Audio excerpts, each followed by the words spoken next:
फिरोजाबाद छात्र सुसाइड मामला। फिरोजाबाद के शिकोहाबाद थाना क्षेत्र से एक बेहद दर्दनाक और सनसनीखेज मामला सामने आया है, जहां एक दलित छात्र ने दबंगों की कथित मारपीट, बेइज्जती और मानसिक प्रताड़ना से परेशान होकर अपनी जीवन लीला समाप्त कर ली।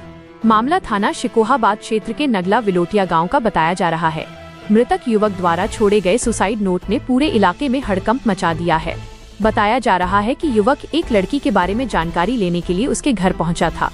आरोप है कि इसके कुछ समय बाद दो युवक मृतक के घर पहुंचे और उसे अपने साथ बुलाकर ले गए।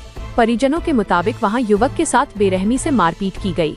इतना ही नहीं, उसका मोबाइल फोन भी चेक किया गया और उसमें से कई चीजें डिलीट कराई गयी। सुसाइड नोट के अनुसार युवक रहम की भीख मांगता रहा, लेकिन आरोपियों का दिल नहीं पसीजा। मारपीट में युवक के हाथ की हड्डी तक टूट गई। मृतक ने अपने सुसाइड नोट में खुद को बेइज्जत किए जाने और मानसिक रूप से प्रताड़ित करने का जिक्र किया है। परिजनों का आरोप है कि इसी अपमान और दबाव के चलते युवक ने इतना खौफनाक कदम उठा लिया। घटना के बाद इलाके में भारी आक्रोश का माहौल है। परिजन आरोपियों के खिलाफ सख्त कार्रवाई की मांग कर रहे हैं। फिलहाल पुलिस पूरे मामले की जांच में जुटी हुई है। पुलिस का कहना है कि सुसाइड नोट और अन्य साक्ष्यों के आधार पर आगे की कार्रवाई की जा रही है। खबर PCD न्यूज़ फिरोजाबाद।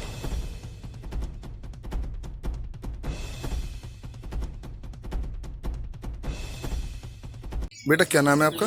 मेरा नाम हर्षित है।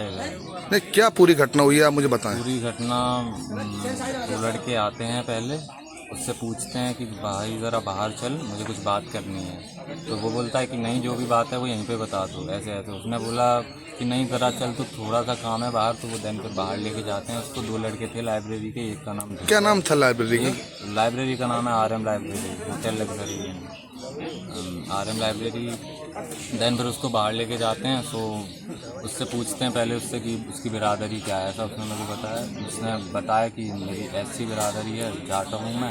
फिर उसको पीछे कैमरों के पीछे एक, मतलब वो होटल के पीछे ही जस्ट एक राष्ट्रीय विद्यालय, वहाँ पे लेके जाते हैं। दो लड़के लाइब्रेरी के थे और दो, मुझे उसने बताया, दो लाइब्रेरी के नहीं थे, दो कहीं बाहर से आए हुए थे। देन वहाँ पे उसको मारते हैं, चारों लोग बहुत बुरी तरह से मारते हैं। उसका फ़ोन वगैरह सब तोड़ देते हैं, उसके ईयरबड्स भी तोड़ देते हैं। जब ये सारी चीज़ें जब हो गई, उसके बाद मुझे पता चला कि ऐसा, जब बाहर कुछ भीड़ लग गई तब फिर मुझे ऊपर बुलाया गया। मैं और वो फ्रेंड, क्योंकि उसके साथ, वो मेरे साथ ही आता जाता था, तो मुझे बताया गया, उधर बुलाया और बस उसको फिर।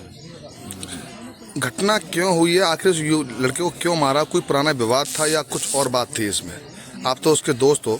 हाँ, तो इस बारे में मुझे उतनी कुछ जानकारी नहीं है। मैं, क्योंकि ये जो जब कल हुआ तभी उसी टाइम पे मुझे कल ही पता चला था। उस पर आरोप तो यही लगाएं लड़की छेड़ने का, बट उस बारे में मुझे उतना कुछ पता नहीं और इतना था भी नहीं। जब वो वहाँ पे आए तो नॉर्मली कुछ कैसी भी बात हो, लेकिन छेड़ने वाला कुछ नहीं था। तो अब क्या घटना हुई है यार? अब घटना तो अब तो फिर जो है वो, तो इसमें जो वहाँ के जो डायरेक्टर हैं, क्या नाम है उनका, उन्होंने कुछ कहा इसके लिए? जब दो छात्र लाइब्रेरी के थे तो वहाँ ऑनर भी हैं, थे ना उसके घटना के समय, उन्होंने कुछ बीच बचाव नहीं किया? सब हो चुका था। वो बोल रहे थे कि पहले जो फ़ोन वगैरह फूटा है उसका पहले, मतलब पैसे वगैरह तुमको दिलवाएंगे। बट कौन लड़के थे दोनों? लड़के का नाम एक का पता है मुझे, मैंने बताया तो ध्रुव। क्या है?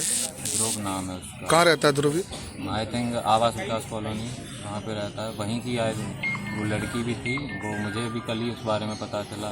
दिन ऊपर फिर मुझसे बोला कि आज के बाद ये लाइब्रेरी नहीं आएंगे, इन्हें निकाला जाता है बस। और एक वीडियो बनाते हैं कि आज ये इनका नाम ये है, इनके पिताजी का नाम। वीडियो किसने बनाई थी? डायरेक्टर ने, सिकेरा जी ने। किसके लिए बनाई थी वीडियो? वो अपने प्रोटेक्शन के लिए कि हाँ, अब मतलब ये लड़का है, इसके पिताजी का नाम ये है, आज से हम इसको निकाल रहे हैं अपनी लाइब्रेरी से, इस टाइप से ऐसे कुछ था। फिर मुझसे बोला कि आज के बाद ये नहीं आएगा, मतलब आप इसे लेके नहीं आएंगे, इसे निकाला जाता है बस।